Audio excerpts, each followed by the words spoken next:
My name is Heidi, and at 32 years old, I never anticipated becoming homeless following a Sunday family meal.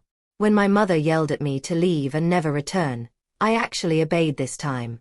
What she didn't realize was that I had been quietly covering their $2,200 mortgage for 3 years. The astonishment on my dad Richard's face when he phoned weeks later inquiring about the bank notification was something I'll never forget. If you've ever dealt with toxic family relationships, please like this video and subscribe. Tell me in the comments where you're viewing from and stay tuned to discover how establishing boundaries transformed everything. Growing up in the Hamilton home was like treading on thin ice, particularly around my mother, Gloria. From my earliest recollections, she maintained impossibly elevated standards that appeared specifically crafted to ensure my failure. My father, Richard, served as the mediator, the one who would quietly enter my room following one of Mom's outbursts to reassure me that things would be fine. However, he never truly confronted her. He merely calmed situations temporarily until the following eruption. My family comprised 5 individuals. My parents, my elder brother Justin, who is 36, my sister Elizabeth, who is 34, and myself at 32. Being the youngest, I endured the worst of my mother's evolving frustrations. Justin fled to university at 18 and seldom returned home thereafter. Elizabeth departed similarly 2 years later, leaving me isolated with my parents throughout my final year of high school, absorbing the complete impact of my mother's critical disposition. Every accomplishment was evaluated against an unseen, constantly changing benchmark. When I returned home with a report card containing 5 A's and 1 B, my mother would concentrate solely on the B. What occurred here? Didn't you study sufficiently? Elizabeth never received anything below an A-. These comparisons were relentless and devastating. My selection of friends became another conflict zone. That Olivia girl appears superficial. I dislike how she dresses, my mother would declare after encountering a new friend. And why are you wearing those jeans? They make you appear larger than you are. Remarks about my appearance began when I was approximately 12 and never ceased. The most severe arguments concerned my future. When I showed interest in finance during high school, my mother dismissed it. Women aren't taken seriously in that profession. You should select something practical like nursing. Yet finance captivated me, the way numbers could narrate stories and forecast results. I secretly submitted applications to business programs despite her objections. My father was employed as a regional sales supervisor for a pharmaceutical corporation for 28 years. He earned decent money, sufficient for my mother to remain a stay-at-home mom, even after we had matured. She took satisfaction in their 5-bedroom colonial with its perfectly maintained lawn and designer furnishings. The house represented her territory, her achievement, though she never financially contributed to it. I ultimately graduated with distinction in finance from Cornell University. Once again, not quite satisfying my mother's expectations because I hadn't gained admission to Harvard as she had desired. Nevertheless, I obtained a position at a respected financial management firm immediately after graduation and advanced to senior financial advisor by age 28. My clients had confidence in me. My supervisors appreciated me. But at family events, my mother would present me with, "This is Heidi. She handles money." As though my profession was a pastime not worth describing. 3 years ago, everything shifted when my father was terminated during company reorganization. At 59, he found it difficult to secure comparable employment. The severance compensation was substantial but not unlimited. My mother refused to reduce their lifestyle or contemplate finding employment herself. At my age, who would employ me? And we cannot abandon this house. What would people assume? I discovered their financial difficulties accidentally during a home visit. I found my father at the kitchen table late one evening, surrounded by bills with his head buried in his hands. When I inquired what was troubling him, he collapsed emotionally and confessed they were 3 months behind on the mortgage and facing foreclosure risk. Without informing them, I contacted their mortgage provider the following day. I established automatic payments from my personal account for their $2,200 monthly mortgage. It represented a substantial portion of my earnings, but I possessed savings and maintained a modest lifestyle despite my achievements. I could manage it, and the idea of my parents losing their residence was intolerable. I never revealed to them what I had accomplished. My father eventually secured part-time employment that he claimed covered their expenses, and I pretended to accept this. Looking backward, I should have noticed the indicators that something remained problematic. The new credit cards my mother acquired, the evasive manner my father responded to inquiries about their finances, the growing strain between them. Their house was a 5-bedroom, 4-bathroom colonial-style residence in an affluent Boston suburb. The kitchen had been renovated when I was in high school with granite surfaces and stainless steel appliances that my mother had demanded. The formal dining area contained the mahogany table where we had assembled for tense holiday dinners since my childhood. My former bedroom remained mostly unchanged since I relocated, a time capsule of lavender walls and academic awards. Despite the uneasiness I experienced there, the household contained memories. The height measurements penciled on the kitchen doorway, the dent in the living room wall from when Justin hurled a baseball inside, the window bench in the front room where I would read for hours, escaping into narratives where families genuinely cared for each other. It proved more challenging to depart than I had anticipated when the moment arrived. I visited my parents at least twice monthly despite the anxiety that developed in my stomach each time I turned onto their street. These visits were mainly for my father's sake. After losing his position, his self-assurance had deteriorated. I worried about his psychological well-being, especially when I observed how much the alcohol bottles in their cabinet appeared to empty between my visits. The warning indicators were omnipresent, escalating over the previous year. My mother's criticism became more cutting, less concealed as concern. When I brought homemade lasagna for dinner, her favorite, she took one bite and asked if I had used reduced-fat cheese because she could detect the difference, and not favorably. When I offered assistance with cleanup, she would trail behind me, rewashing dishes I had already cleaned, sighing audibly to ensure I noticed. My father withdrew further into himself during these exchanges. He would gaze at his plate or suddenly recall something he needed to examine in the garage. The once self-assured man who had coached my soccer team and commanded sales conferences now flinched when my mother's voice elevated above normal conversation level. He began carrying a flask in his jacket pocket. I attempted everything to restore a relationship with my mother. I brought considerate gifts, a cashmere scarf in her preferred blue, a first edition of the mystery novel she had mentioned wanting to read. I escorted her to lunch at costly restaurants. I even arranged a mother-daughter spa day for her birthday, spending $600 on treatments she criticized afterward. The massage was too intense.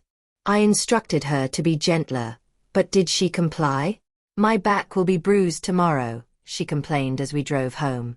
And that facial just aggravated my rosacea.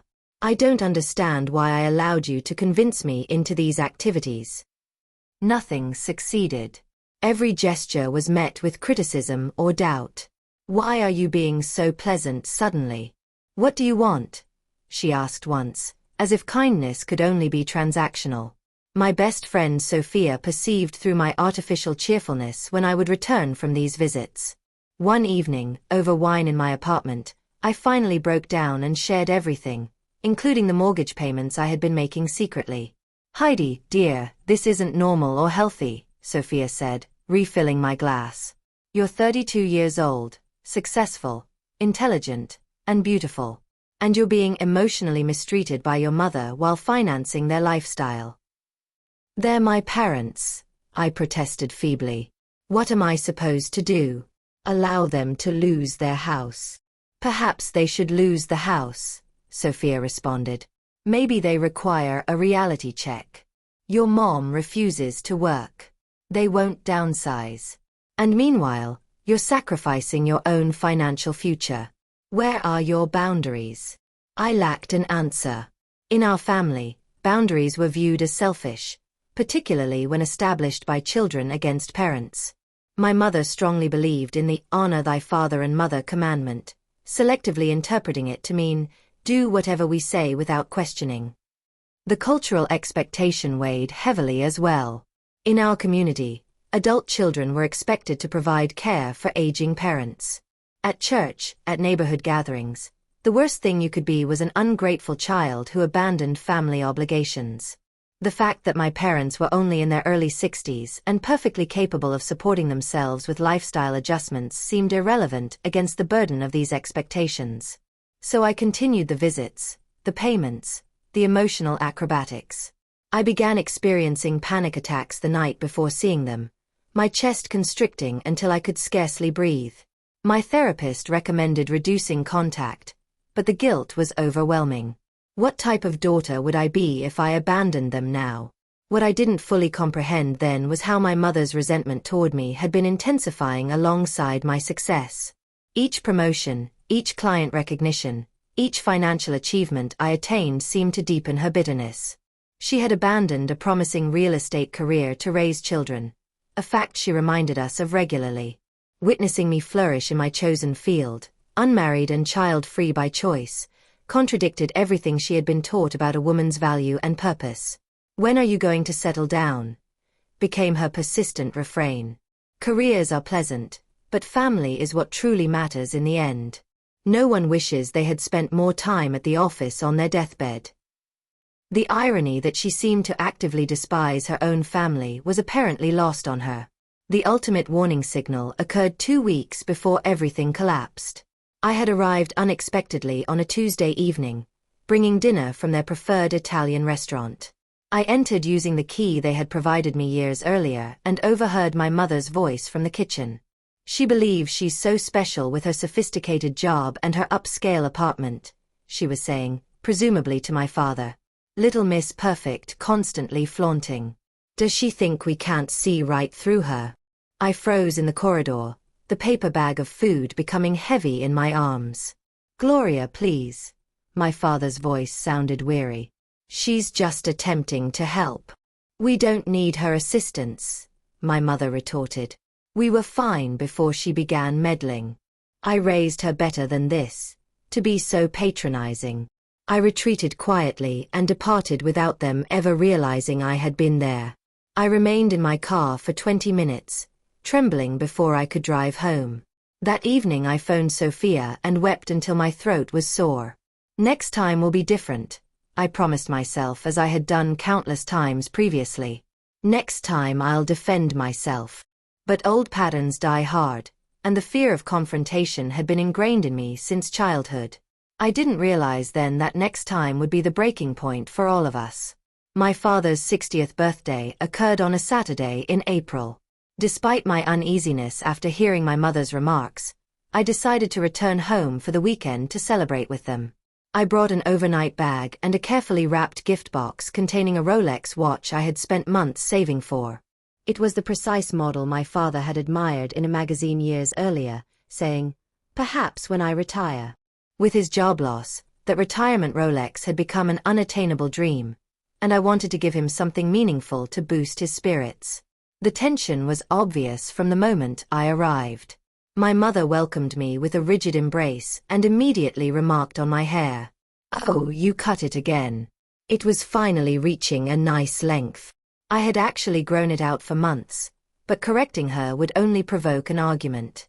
I had made dinner reservations at an upscale steakhouse my father enjoyed, but my mother rejected the plan. I already prepared his favorite pot roast. No need to squander money at those overpriced restaurants. So we dined at home at the formal dining table set with the fine china that only emerged on special occasions. The conversation was awkward. I inquired about their friends, the neighbors, my father's garden. Each subject eventually returned to some grievance or criticism. The pot roast was delicious, I had to acknowledge, but the meal felt interminable. My father consumed 4 glasses of wine and became quieter with each one. When it came time for gifts, I nervously presented the blue gift box. My father opened it slowly, and his expression when he saw the watch was everything I had hoped for: surprise, joy, disbelief. "Heidi, this is... I cannot accept this. It's too much," he stammered, even as he removed it from the box and turned it over in his hands. "Of course you can," I insisted. "You deserve it, Dad. Happy birthday." My mother's face became rigid. How much did that cost? She asked sharply. Gloria, my father warned, but she ignored him. Must be pleasant to have so much disposable income, she continued. Meanwhile, we're counting pennies for groceries. The evening declined from there. My father attempted to smooth things over, but the damage was done. I went to bed early in my old room, texting Sophia. Remind me why I do this to myself. Her response was immediate. Because you're a good person who loves her dad. Hang in there. Call if you need me. The following morning, I woke early and went downstairs to make coffee. The house was quiet, my parents presumably still sleeping. As I waited for the coffee to brew, I heard their voices drifting from the study across the hall. The door was partially open, and their words carried clearly. We can't keep doing this, Gloria, my father was saying. The credit cards are maxed out. The property taxes are due next month. We have to tell her. Tell her what? My mother snapped. That we're failing? That's exactly what she wants to hear, so she can swoop in and play savior. That's not fair. She would help us if she knew. I'm not accepting charity from my child. We'll figure it out. How? I'm working part-time at a hardware store making a fraction of my old salary. You refuse to get even a part-time job. We're underwater, Gloria. Their voices dropped and I strained to hear. My heart was racing. They were in worse condition than I had thought, and my father had been concealing it from me despite my help with the mortgage. When they entered the kitchen 20 minutes later, I had made a decision. I would offer to help them create a financial plan, something sustainable that would allow them to keep their home and dignity. It was literally my profession to help people in financial crisis, and I could do this for them. I waited until we were all seated with coffee before speaking. Mom, Dad, I couldn't help overhearing some of your conversation earlier. I know things have been difficult since Dad lost his job, and I want to help. My mother's face went white, then red. You were eavesdropping on us. No, I was in the kitchen. Your voices carried. I took a deep breath. Look, financial planning is what I do professionally. Let me help you create a budget. Maybe explore refinancing options for the house. So now we need your professional help. My mother's voice had taken on the dangerous edge I recognized from childhood. You think we're incompetent, that we can't manage our own affairs? That's not what I said at all. I tried to keep my voice calm.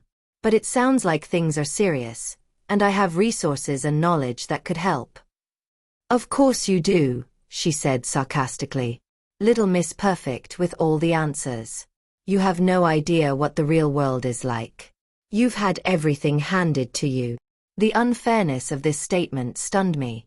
I had worked through college, graduated with loans I had paid off through years of careful budgeting. Nothing had been handed to me except criticism and impossible standards. Mom, that's not true and you know it, I said, my voice stronger than I expected. I've worked incredibly hard for everything I have, and I'm just trying to help. We don't need your help, she snapped. And we certainly don't need your judgment. It's not judgment. It's concern, I insisted. Dad just said you're underwater financially. The property taxes are due. Your credit cards are maxed out. These are serious problems. Problems that are none of your business, she said. This is between your father and me. My father sat silently, staring into his coffee cup. His new Rolex gleamed on his wrist, an ironic symbol of prosperity we all knew was an illusion. Dad, I said softly, please say something. He looked up, his eyes tired. Your mother is upset, Heidi. Maybe we should discuss this another time. That was when something broke inside me. After 3 years of paying their mortgage, after decades of walking on eggshells, after endless criticism and emotional manipulation, I was done being the family punching bag. There won't be another time, I said, my voice shaking. This pattern never changes. Mom attacks, Dad enables, and I'm supposed to take it because we're family. Well, I'm done. My mother stood up so quickly her chair tipped backward. How dare you speak to us like that in our own home after everything we've done for you? What exactly have you done for me, Mom? Made me feel inadequate at every turn. Criticized my appearance, my career, my life choices. Taken financial support without acknowledgement or gratitude. Her face contorted with rage. Financial support? What are you talking about? I almost told her about the mortgage payments then, but something held me back. It would only give her more ammunition, more ways to make me feel manipulated. Nothing, I said. Forget it. No, you brought it up. What financial support? The occasional dinner out, the birthday gifts? Do you want a medal for doing the bare minimum a daughter should do? The bare minimum is exactly what I've gotten from you emotionally my entire life, I said, and immediately regretted the honesty. It was like throwing gasoline on a fire. My mother exploded. You ungrateful, selfish girl. After everything I sacrificed for you. I gave up my career to raise you. I devoted my life to this family, and this is the thanks I get, judgment and disrespect in my own kitchen. She began listing every perceived failure of mine since childhood. Every time I had disappointed her, every flaw in my character as she saw it. It was a greatest hits compilation of my inadequacies delivered with venom. Something had changed in me, though. For the first time, I heard her words not as truth, but as the desperate lashing out of someone who couldn't face her own unhappiness. It still hurt, but differently, like an old wound being prodded rather than a fresh cut. I'm not doing this anymore, I said quietly, standing up. I'm going to pack my bag and go home. Running away as usual, she sneered. Can't handle the truth. The truth is that you're angry and bitter, and you're taking it out on me because I'm a safe target, I said. The truth is that I've been paying your mortgage for 3 years without telling you because I knew you would react exactly like this, making it about your pride instead of practical solutions. The room went silent. My father's face drained of color. My mother's mouth opened and closed without sound. For once, speechless. Then she found her voice, and it was ice cold. Get out. Mom, my father started, but she cut him off. Get out of my house, she repeated. Get out and never come back. If you think we're such burdens, such failures, then you're free of us. Go live your perfect little life and leave us alone. I looked at my father, searching for any sign that he would stand up for me, for us, for the possibility of healing this broken family dynamic. He looked away. Okay, I said simply. I walked upstairs, packed my overnight bag with mechanical movements, and came back down. My mother had moved to the living room window, her back to the entryway. My father stood helplessly in the hallway. Heidi, she doesn't mean it, he whispered. Give her time to settle down, she means it, I said. And for once, I'm going to take her at her word. I walked out the front door, closing it softly behind me. As I drove away, I glanced in the rearview mirror at the house where I had grown up, never suspecting it would be the last time I saw it as someone welcomed there. The 40-minute drive from my parents' suburban home to my apartment in the city passed in a haze. My hands gripped the steering wheel so firmly my knuckles turned white. I didn't cry. I didn't scream. I just drove, numb and hollow, as if someone else was controlling my body. When I arrived home, I sat in my parked car for nearly an hour, unable to summon the energy to go inside. Finally, my phone buzzing with a text from Sophia broke the spell. How's the birthday weekend going? Surviving. I called her immediately, and to my surprise, my voice was steady as I recounted what had happened. It was only when I reached the part about my mother's final words that my composure cracked. She told me to get out and never come back, I said. And then the tears came, hot and relentless, and I left, Sophia. I just left. Where are you now? She asked, concern evident in her voice. In my car outside my building. I'm coming over. Don't move. 20 minutes later, Sophia arrived with a bottle of wine and a bag from the deli down the street.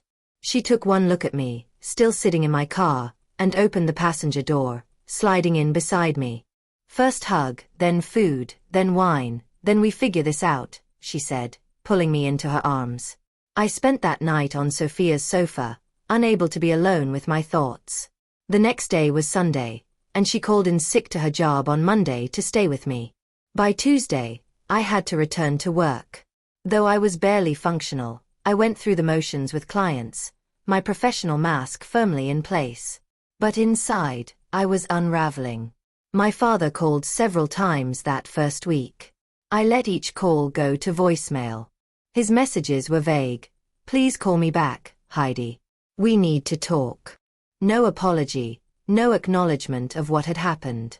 Just a request for me to once again be the bigger person, to smooth things over as I had done my entire life. There were no calls from my mother. After 10 days of emotional limbo, I made an appointment with a financial advisor colleague to discuss my own situation. I had been paying $2,200 monthly toward my parents' mortgage for 3 years, totaling nearly $80,000. Money I could have put toward my own home, my retirement, or simply enjoying the fruits of my hard work. "Legally, you have no obligation to continue these payments," my colleague Diane advised. "The mortgage is in their names. You're not a co-signer. You've been making a gift, essentially. What will happen if I stop?" I asked. "They'll receive notices of non-payment.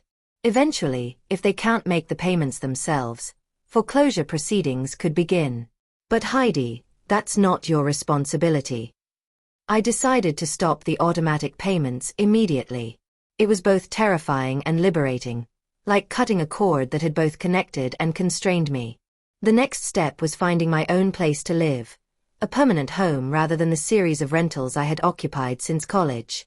With the mortgage payments off my monthly budget, I could now afford to look at condos and small houses in neighborhoods I had previously considered out of reach. 2 weeks after the blow-up, I put a deposit on a sunlit 2-bedroom condo in a converted Victorian house. It had bay windows, hardwood floors, and most importantly, it was mine. No one could tell me to get out.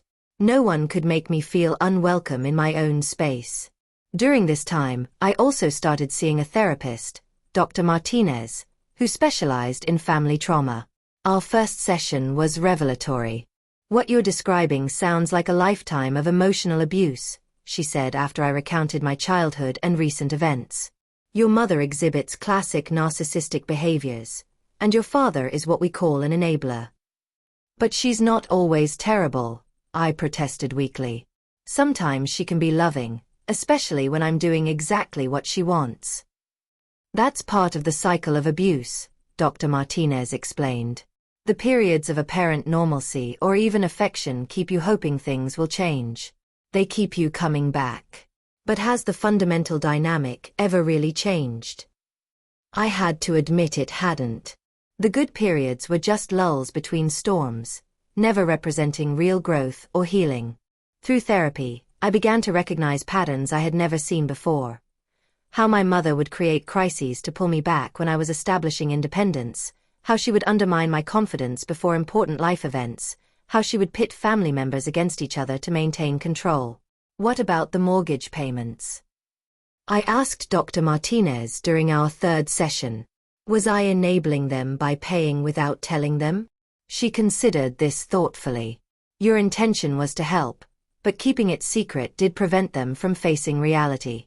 It allowed your father to avoid taking necessary action and your mother to maintain denial about their situation. So I was wrong to help."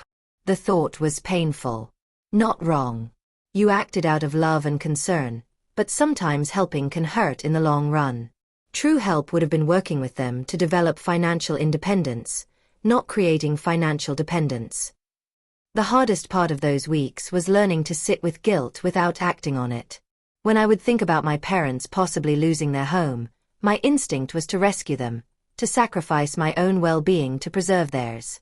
Dr. Martinez helped me see this as a conditioned response, not a moral obligation.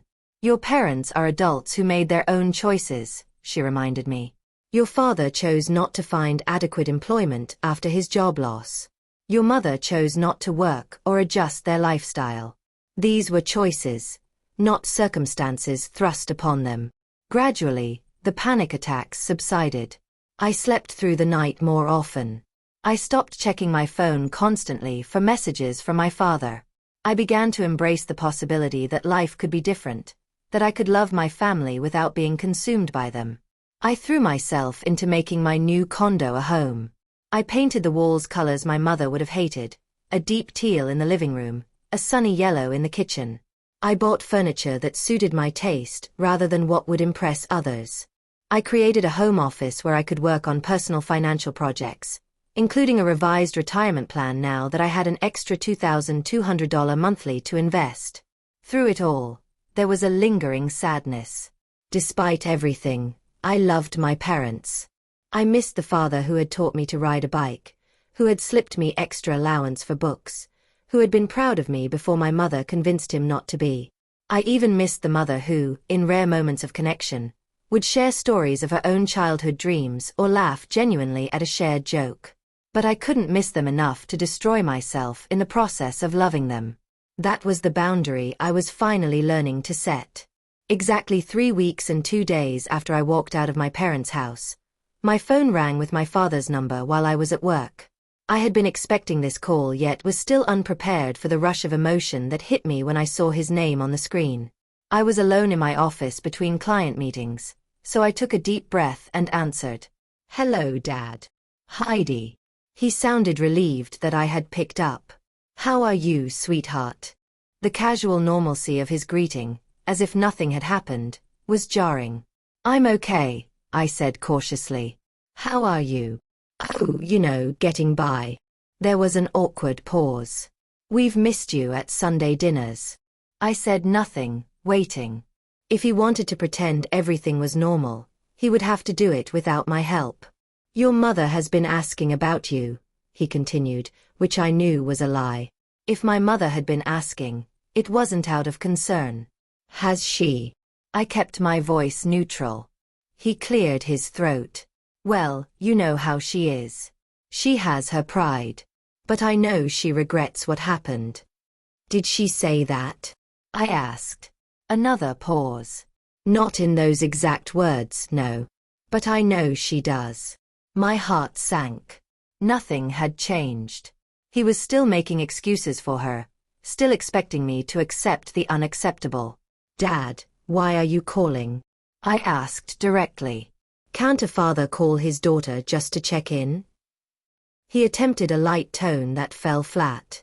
"After 3 weeks of silence following Mom throwing me out of the house? No, that's not just checking in." He sighed, and I could picture him running his hand through his thinning hair, a nervous habit he'd had for as long as I could remember. "Heidi, your mother was upset. She said things she didn't mean. You know how she gets when she feels backed into a corner." "I do know," I agreed. "I've known my entire life. That doesn't make it okay." "No one's saying it's okay," he backpedaled. "But family is family. We have to forgive each other. Forgiveness requires acknowledgement and change.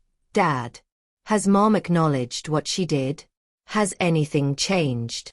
The silence on the other end of the line told me everything I needed to know. "I thought so," I said softly. "She's your mother, Heidi. She loves you in her way. Her way is hurting me. It always has." Another long pause. I could hear him breathing, gathering his courage for what I now realized was the real purpose of his call. "There's something else," he finally said. "Did you know the bank sent us a notice about the mortgage?" My heart began to race, but I kept my voice steady. "What kind of notice?" "A late payment notice. Then another. They're threatening to begin foreclosure proceedings if we don't catch up." "I don't understand it. The payments have always gone through automatically." "Have they?" I asked. "Yes, for the past 3 years. Ever since." He trailed off, and I could hear the moment realization began to dawn. "Heidi, what did you mean when you said you'd been paying our mortgage?" The moment of truth had arrived. Part of me wanted to deflect, to protect him from the reality of how much I had sacrificed while they had taken me for granted. But I was done with secrets and enabling. I meant exactly what I said, Dad. I've been making your mortgage payments, $200 every month for the past 3 years. That's why they were always on time regardless of your financial situation. The silence that followed was deafening.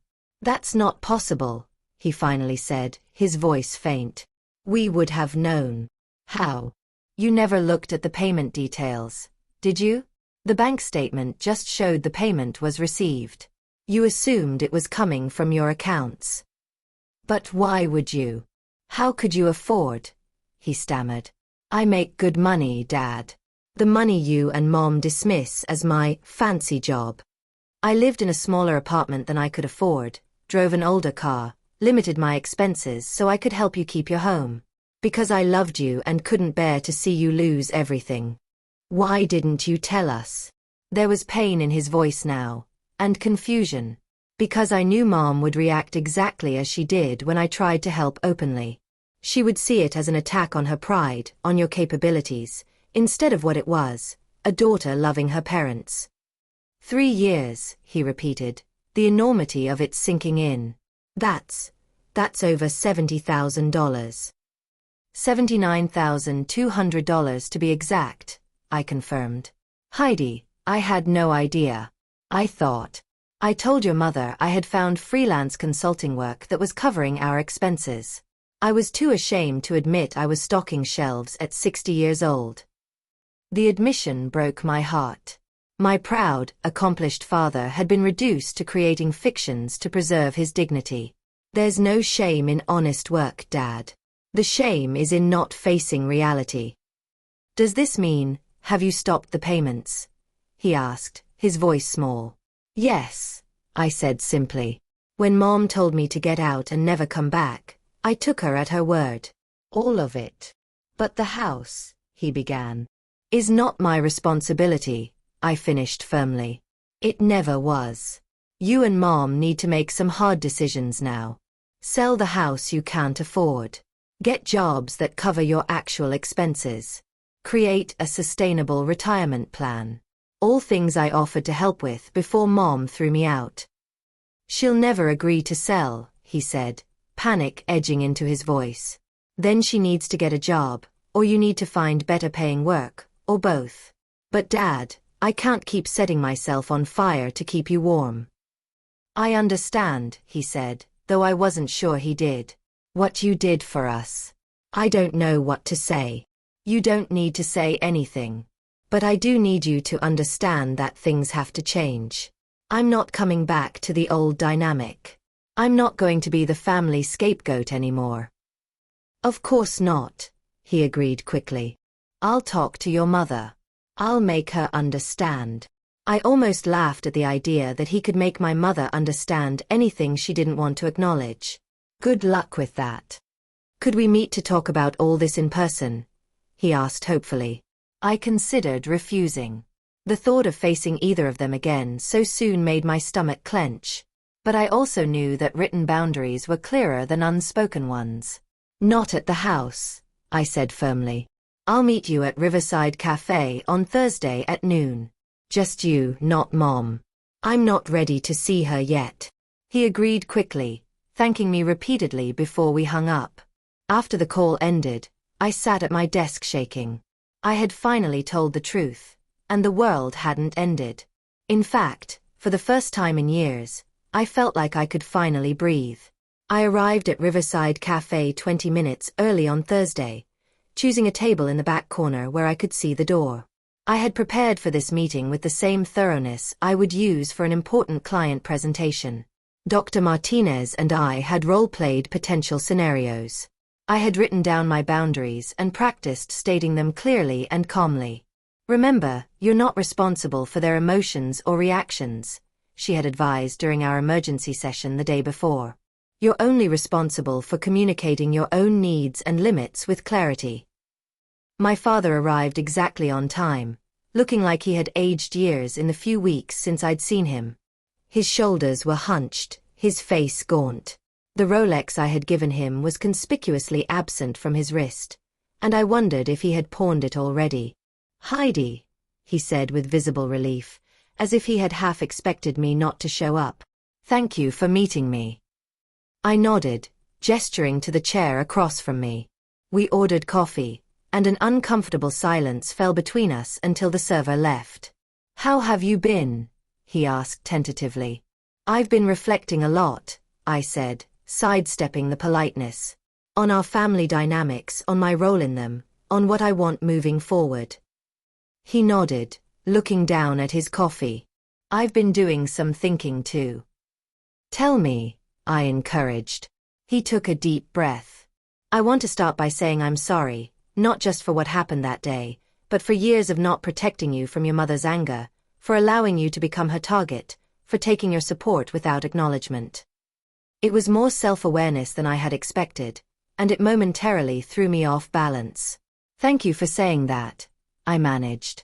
After we spoke on the phone, I went through our bank records, he continued. I saw the truth. For 3 years, you've been carrying us while I, pretended everything was fine. He looked up, his eyes wet. I feel ashamed, Heidi. Deeply ashamed. I didn't tell you about the payments to make you feel ashamed, I said. I did it because I love you and wanted to help. I know. That makes it worse somehow. He wiped at his eyes with a napkin. A father should provide for his children, not the other way around. At least not when the parents are still able-bodied and capable. It's not about gender roles or traditional expectations, Dad. It's about honesty and reciprocity. I would have gladly helped you if you'd been honest about your situation, and if that help had been met with gratitude instead of hostility. He nodded, accepting this. Your mother and I have had some difficult conversations since your call. I can imagine, I said dryly. She didn't believe me at first about the mortgage payments. She accused me of making it up to manipulate her. He sighed. I had to show her the bank statements, the dates of the payments, the account number they came from. And she cried, he said simply. I haven't seen your mother cry in years. Not since her father died. I wasn't sure how to feel about this. Part of me, the wounded child inside, felt vindicated. Another part felt sad that it had come to this. Did she say anything about how she treated me? I asked. He hesitated. She's struggling with that part. She feels humiliated, which makes it hard for her to acknowledge her behavior. Her humiliation doesn't erase my hurt, I said firmly. No, it doesn't, he agreed. Which is why I asked her to come here today to apologize to you herself. My heart jumped. You what? I told you I wasn't ready to see her. I know, and I'm sorry, but I thought if you could just hear her out. The cafe door opened then, and my mother walked in. She spotted us immediately and headed toward our table. I felt like I couldn't breathe, trapped between my boundary and the approaching confrontation. You ambushed me, I said to my father, my voice low and angry. I'm sorry, he repeated helplessly. I thought it would be better this way. My mother reached our table, standing awkwardly beside it. She looked different, smaller somehow. Her normally perfect hair was pulled back in a simple ponytail, and she wore minimal makeup. Like my father, she seemed to have aged rapidly.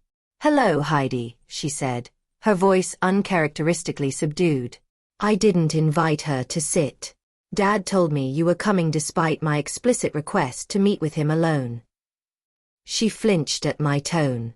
Yes, I needed to see you. Why? She glanced at my father, who nodded encouragingly. May I sit down? I considered refusing, but causing a scene in the cafe would only make this more difficult. Fine. She took the third chair at our table, perching on the edge as if ready to flee. We sat in tense silence until the server returned to take her order. She asked for water only, her voice barely audible. After the server left, she took a deep breath. Your father showed me the bank records about the mortgage payments. I said nothing, waiting. I didn't know, she continued. All this time, I thought we were managing. I thought Richard's freelance work was covering our expenses. I had no idea you were. She trailed off, unable to finish. Paying your mortgage, supporting you. Being the adult in the relationship, I supplied coldly. She flinched again. Yes. Would it have mattered if you had known? Would you have treated me any better? Her eyes widened at my directness. I don't know. I would like to think so. At least it was honest. Well, now you know. And now it's stopped. Yes, she said quietly. The bank has given us 30 days to catch up on the payments, or they'll begin foreclosure. That's not my problem anymore, I said, the words feeling both cruel and necessary. No, it's not, she agreed, surprising me. We're looking at options. Richard has applied for better-paying jobs. I have an interview tomorrow at a real estate office as a receptionist. This was unexpected. My mother hadn't worked since before I was born. Her identity was wrapped up in being a homemaker, in maintaining the perfect house and hosting the perfect dinner parties. That's a start, I acknowledged, but it won't be enough to keep the house. I know, she said, and there was defeat in her voice.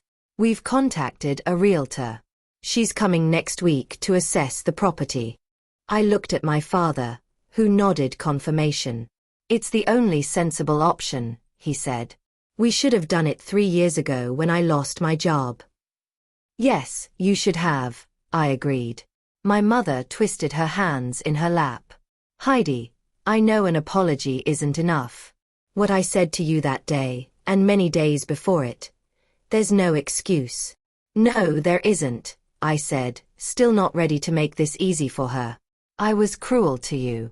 I've been cruel to you for years. Her voice broke. I told myself it was for your own good, that I was pushing you to be your best. But the truth is, I was envious. This admission stunned me into silence. I gave up my career to raise you children. It was what women of my generation were expected to do. I don't regret having you, but I regret losing myself in the process. And when you became so successful, so independent, doing exactly what I had given up. She shook her head. It was easier to criticize you than to face my own regrets. It was the most self-aware thing I had ever heard my mother say. Part of me wanted to embrace this moment of vulnerability, to rush toward reconciliation. But the wiser part, the part that had been working with Dr. Martinez, knew that one moment of clarity didn't undo decades of damage. I appreciate your honesty, I said carefully. But I need you to understand that our relationship can't go back to what it was. I won't be your emotional punching bag anymore. I won't sacrifice my financial security for your comfort. I won't accept criticism disguised as concern. I understand, she said quietly. Do you? Because these are non-negotiable boundaries for me now. If you can't respect them, then we won't have a relationship at all. My father reached across the table toward my hand but stopped short of touching me. We want to do better, Heidi. Both of us. We want to rebuild what we've broken, if you'll give us that chance. I looked between them, these flawed human parents of mine. I can't make any promises right now. I'm still processing everything that happened, not just that day, but throughout my life. I need time and space. Of course, my father said quickly. Whatever you need. And I want you both to consider therapy, I added. Individually and as a couple. There are issues here that go beyond money.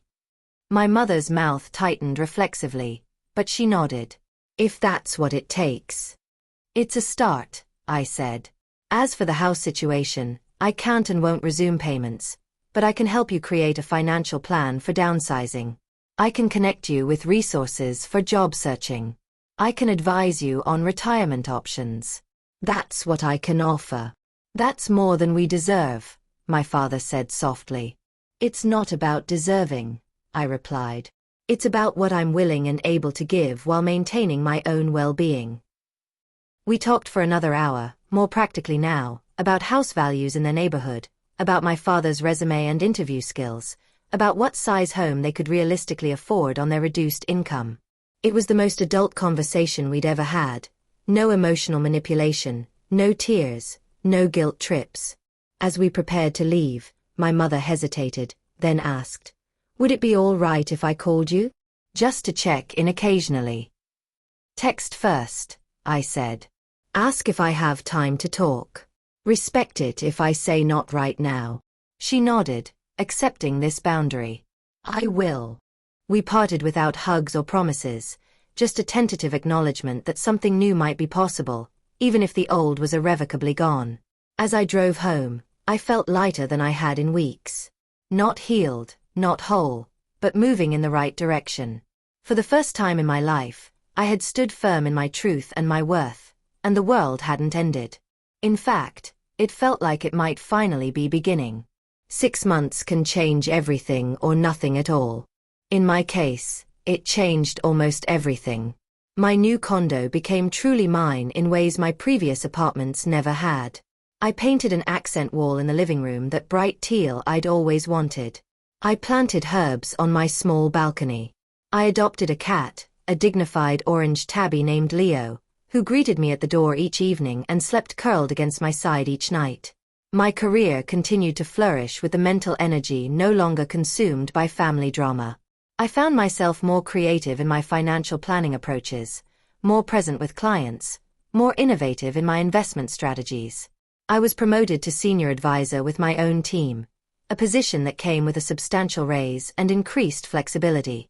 Dr. Martinez and I continued our weekly sessions, gradually reducing to bi-weekly as I developed stronger emotional boundaries and healthier coping mechanisms.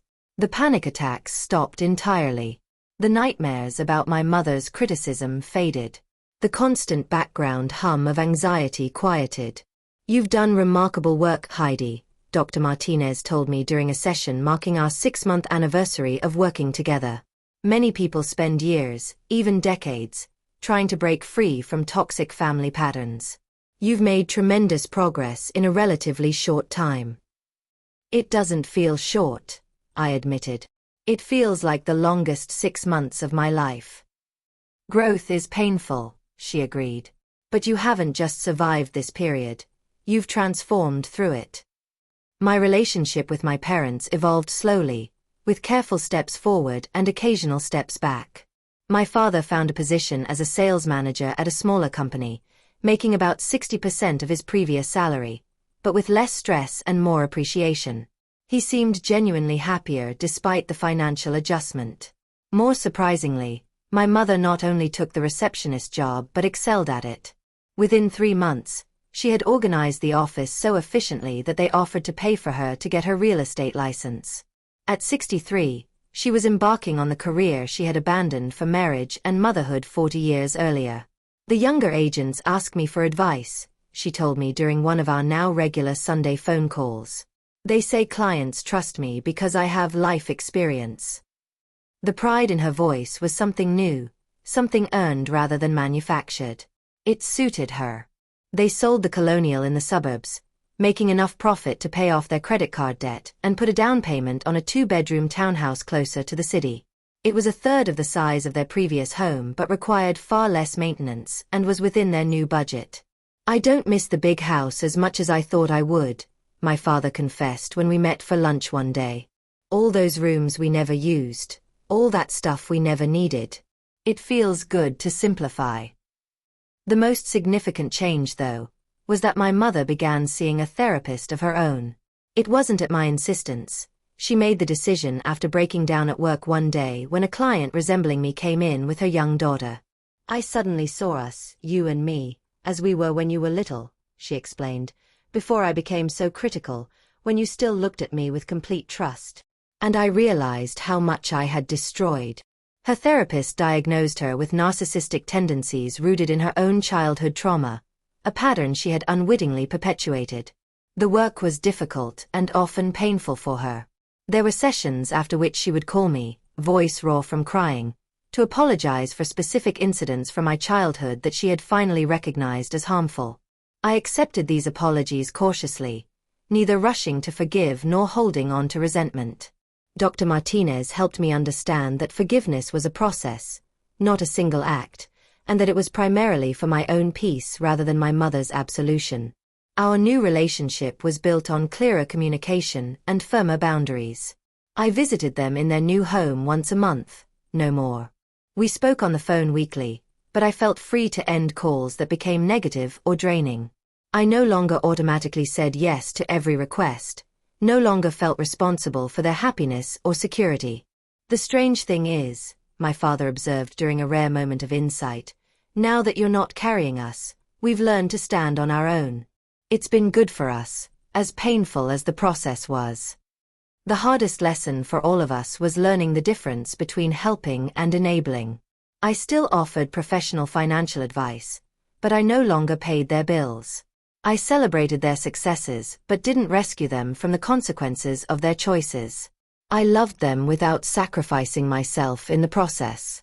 As summer turned to fall and fall to winter, I found myself reflecting on how much had changed in less than a year. The previous Christmas had been tense and performative, with expensive gifts exchanged in the grand house, everyone pretending we were the perfect family. This Christmas would be simpler, in their modest townhouse with homemade gifts and honest conversation. What I've learned, I told Sophia over dinner at my place, is that standing up for myself didn't destroy my family. It transformed it into something more authentic. You gave them the opportunity to grow by refusing to stay small, she observed wisely. Exactly. And I gave myself permission to live my own life, not the one my mother had scripted for me. That script had always ended with me married to a successful man, living in a house like theirs, having children who would repeat the cycle. Instead, I was building a different story, one where success was measured by peace rather than possessions, where relationships were based on mutual respect rather than obligation, where love didn't require the sacrifice of self. The irony was that by setting those boundaries, by refusing to continue paying the mortgage and enabling their financially unsustainable lifestyle, I had helped my parents find their own strength and independence. My mother was happier working than she'd ever been as a homemaker. My father was rediscovering interests and friendships that had been overshadowed by career pressure. We were all, in our own ways, finally growing up. Sometimes the greatest act of love is not sacrificing everything, but rather allowing others the dignity of facing reality. Sometimes the strongest families are not those that never break, but those that learn how to rebuild differently after breaking. Sometimes the deepest healing comes only after the most painful truths have been spoken aloud. If you found yourself in a similar situation, trapped in unhealthy family dynamics or carrying burdens that aren't yours to bear, I hope my story offers some encouragement. Setting boundaries isn't selfish. It's necessary for authentic relationships. Loving someone doesn't mean sacrificing your well-being for theirs. You can honor your family while still honoring yourself. I'd love to hear about your experiences with family boundaries or financial independence in the comments below. Has anyone else discovered that stepping back actually helped their loved ones step up? Your story might be exactly what someone else needs to hear today. If this resonated with you, please like this video and subscribe to the channel for more authentic conversations about family dynamics and personal growth. Share it with someone who might be struggling with similar challenges.